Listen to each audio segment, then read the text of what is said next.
Entitlement reaches all walks of life, as you'll find out in this episode of Entitled People. Our first one is from Binder of Chains. I am 44 years old and honestly, I think my type is unemployed women who refuse to get a job. In the past 2 years, I've dated 3 women who all were unemployed and refused to get jobs. Current girlfriend and soon-to-be ex is a whole new level. She's a former mechanic, former chef, former dancer, and now, bum. Her dad, a judge, sends her a monthly allowance. She is 50. I noticed that when I started talking about the home loan that I got approved for and that I was house hunting, she started talking me out of it. When my apartment lease was up for renewal, she was talking me into moving into her house and paying $100 a month less than my rent for a bedroom. I told her that it was too soon to move in with her.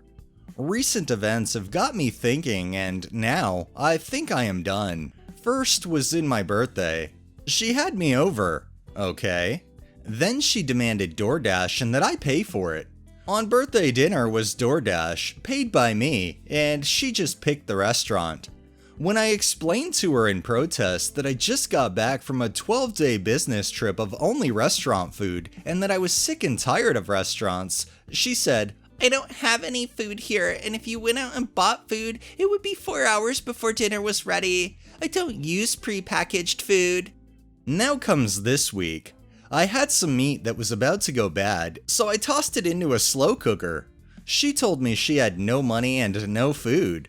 I told her to come over when I was off work and to bring something to take leftovers home with her. She agreed and then canceled last minute.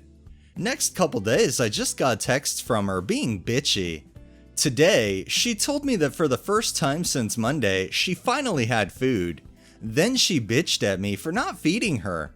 When I pointed out the dinner that I cooked that she turned down, she said, "I couldn't do that. I had to study for..." Next soon-to-fail money-making idea. "But you knew I had money and no food, and you didn't even order me a pizza." I know we are dating, but feeding you isn't my responsibility. I offered dinner Wednesday night as a nice thing. To cancel and then bitch that I didn't order you food is bullshit.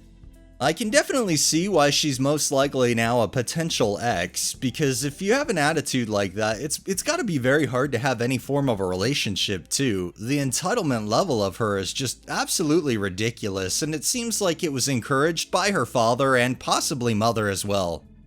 This next one is by Royalty. I had a major falling out with the people I live with, and I pay part of the rent. They're claiming it is their house and therefore their mailbox, and have physically taken away my mail key.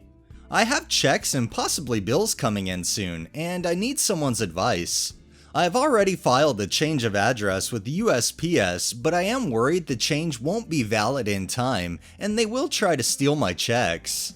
If they try to touch your checks, or any of your mail for that matter, if they even attempt to open it, that's a federal offense and they'll most likely have charges pressed against them. Remind them of that, because I really don't think they want to go be somebody's boyfriend in a federal pen. And Bubba won't hesitate to deliver mail daily to his mailbox. This next one is from Moonstone Knight. Okay, so the other day at my job, a museum, I was on welcoming team duty. Basically, we welcome people at the entrance and check tickets, answer general questions, and give directions. I was there with 2 colleagues. Little detail that's important later. We have radios and headsets to communicate with one another and our supervisors when we have to share important information, like, okay, there's a man with a service dog, papers are in order. Usually with that one, we gush over how cute the doggo is over the radio. So that day, I was welcoming visitors when this woman walks in. I go to welcome her and ask to see if she already has her ticket to scan it. I say hi in my overly chipper customer service voice as I approach and ask for the ticket. She doesn't say hi to me.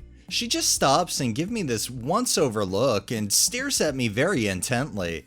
She stares at my face and says to me, "Seriously? You work in a museum and you come here looking like a slut?" She was referring to my makeup. I have a uniform, but it's really dark and dull, so I look more goth than Wednesday Addams in it.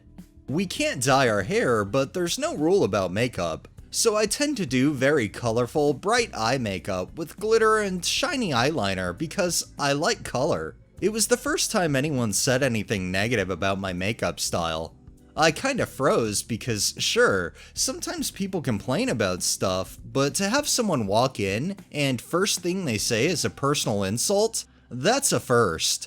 So I tell her that no one at the museum has ever objected. If anything, people love my crazy makeups, and they even give me challenges like finding a way to combine odd colors and make it look cool. And that there's no rule about makeup whilst looking at my two colleagues for backup. They were standing by and listening to the exchange. I see one of them with their hand on the microphone, ready to ask for help. Gosh, I love them. The lady continues, "It doesn't matter. You should know better when you work for a prestigious institution than to come here looking like some slutty drag queen. Gosh, you millennials," not even my generation, but whatever, lady, "have absolutely no class or respect whatsoever. I want to see you responsible. This is unacceptable." So I get hold of the microphone and ask for a supervisor to come to the entrance right away because someone wants to speak to them. One of them says they're on their way, but asks what is going on.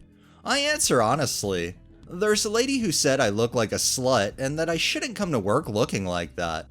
There's a second of silence and they ask if the woman really said that to me. My coworker's talking to the radio and they say that indeed, that's what she said. What my supervisor asked me to do then? I think I will remember forever.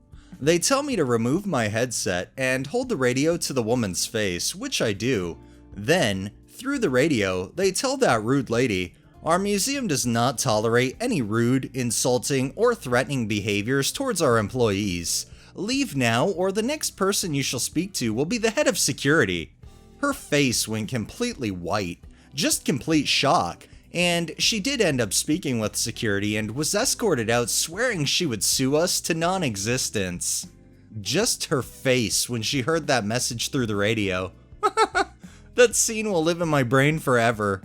I guarantee you that would have been a perfect Kodak moment. Just the look on her face, because she was told exactly how it is. I'm glad that the supervisor stood up for the employee in this case because so many supervisors fold to these fucking Karens. This next one is by Mrs. Ricky Baker. Super busy Macca's this morning, where the wait was pretty long. Male boomer Karen approaches counter with his order, demanding his money back, is missing a burger from his order. Very busy server gets attention of manager, who asks Karen his order number, only to find out the bag he is carrying is not in order. He has nicked someone else's. Cue boomer face raging right in front of large audience. Manager politely asks Karen if he still wants his money back, or does he want his order. Karen splutters and splutters before replying, "Yes, I want my order, but get it right this time." I find it humorous that they just grab the food and don't even verify on it that it is in fact their food, only to go and proceed to bitch about it. That's just the level of somebody that really is so unaware of their surroundings and environment, it makes you wonder how they even got dressed that morning. And our final one is by Mickey Bonbon 1988. I'll be honest, I may be the entitled person here. I'm hoping to find some judgment on this post. I tried Am I the Asshole, but it seems not to be posting or fit the guidelines, so I'll post here.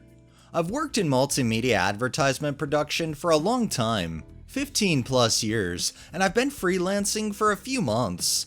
My friend came to me the other day because his youngest sister, who just finished high school, she's 19, is trying to break out into the business as an actor.